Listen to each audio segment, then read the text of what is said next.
আপনি আমাকে ভালোবাসেন? হ্যাঁ, আমি আপনাকে ভালোবাসি। ভালোবাসলে জানান দেন না কেন?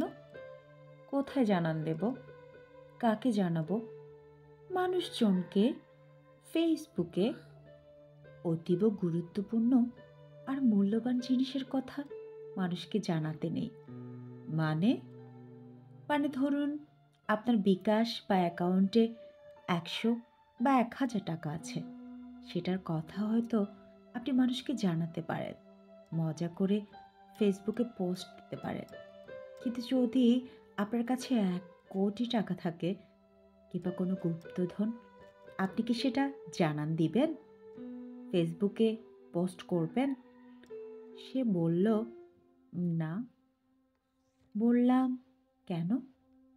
বলল, "চুরি, ডাকাতি বা ছিনতাইয়ের ভয় থাকবে।" এরপর আমি কিছুটা হাসলাম। তারপর বললাম, "তাহলে আমি কি করে এমনটা করতে পারি? আপনি তো আমার কাছে কোটি টাকার চাইতেও মূল্যবান। আর মূল্যবান কিছু রাখতে হয় খুব গোপনে, মনে মনে।"